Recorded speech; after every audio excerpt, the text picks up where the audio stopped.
చాలా దుర్మార్గంగా వ్యవహరిస్తూ ఉన్నది. ఏ సంస్థలపైన గౌరవం లేదు ఈ ప్రభుత్వానికి. రాజ్యాంగం పైన గౌరవం లేదు, కోర్టుల పైన గౌరవం లేదు, ప్రజల తీర్పు పైన కూడా గౌరవం లేదు.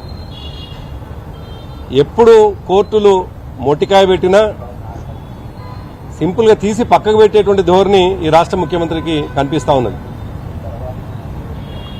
చాలా స్పష్టంగా మొన్నటి మున్సిపల్ ఎన్నికల్లో ఒక స్పష్టమైనటువంటి తీర్పు ప్రజల నుంచి వస్తే దాన్ని కూడా అపహాస్యం చేసేటువంటి పరిస్థితి ఈ రాష్ట్ర ప్రభుత్వానికి ఉన్నది.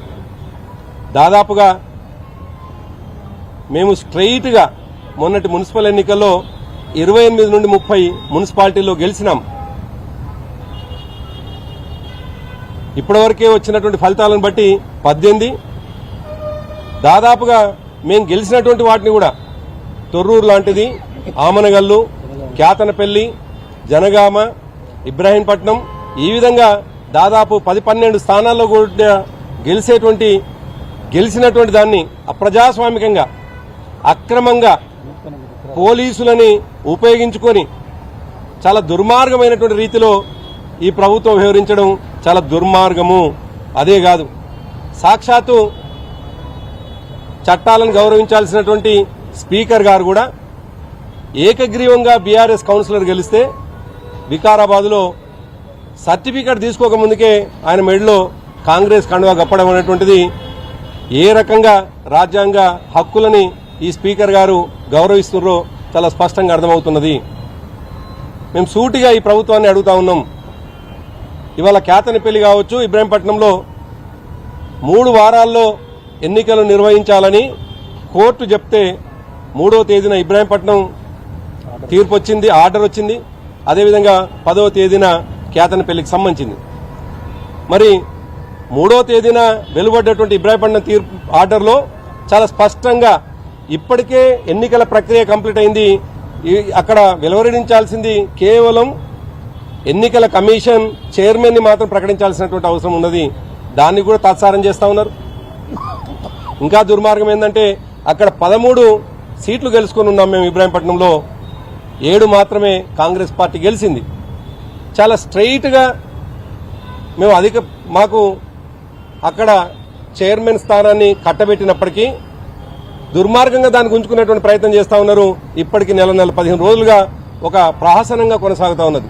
అదే కాదు, క్యాతనపల్లిలో దాదాపు 14 స్థానాల్లో మేము గెలిస్తే 7 స్థానాల్లో మాత్రమే కాంగ్రెస్ గెలిస్తే అక్కడ అక్రమంగా మా పార్టీ మాజీ పార్లమెంట్ సభ్యుడు, మా పార్టీ మాజీ శాసనసభ్యుడు బాల్క సుమన్ గారి పైన అక్రమ కేసులు పెట్టి దాదాపు 16 రోజులు జైల్లో పెట్టడాన్ని అక్కడ ప్రజలు గమనిస్తున్నారు, తెలంగాణ ప్రజలందరూ కూడా గమనిస్తా ఉన్నారు. అయినప్పటికీ కేసులకు భయపడేవాళ్ళం కాదు, కేసుల కోసం ఎన్నికబోయేటువంటి వాళ్ళం కాదు.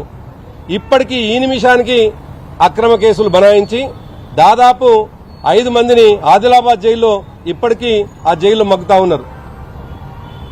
ఈ ప్రభుత్వానికి ఒక దుర్మార్గపు ఆలోచన ఉన్నది. జైళ్లలో పెట్టడం ద్వారానో, అక్రమ కేసులు పెట్టడం ద్వారానో మా బీఆర్ఎస్ పార్టీ నాయకులు, కార్యకర్తలు భయపడతారనేటువంటి ఒక భ్రమలలో ఉన్నట్టున్నారు. తెలంగాణ ఉద్యమమే అనేక కేసులని, అనేక అక్రమ అరెస్టులని అన్నిటిని లెక్క చేయకుండా తెలంగాణ తెచ్చుకున్నటువంటి చరిత్ర బీఆర్ఎస్ పార్టీకి ఉన్నది. కేసీఆర్ గారి నాయకత్వంలో తెలంగాణ ఎట్లా తెచ్చుకున్నామో సమాజం ముందున్నది. ఇటువంటి అక్రమ కేసుల పట్ల మేము భయపడే వాళ్ళం కాదు. కానీ మా సుమన్ గారి పైన కేసులు, అదేవిధంగా ఇబ్రాహీంపట్నంలో అనేక మంది బీఆర్ఎస్ పార్టీ నాయకులు, కార్యకర్తల మీద కేసులు, ఈ కేసుల ద్వారా భయభ్రాంతులకు గురిచేసి తద్వారా మా హక్కులను కాలరాసే ఒక ప్రయత్నం చేస్తే దానికి ఏం భయపడం. మేము ఈ సందర్భంగా సూటిగా ఎన్నికల కమిషన్ని ఇప్పుడు చెప్పొస్తున్నాం, సూటి కూడా ప్రశ్నిస్తున్నాం.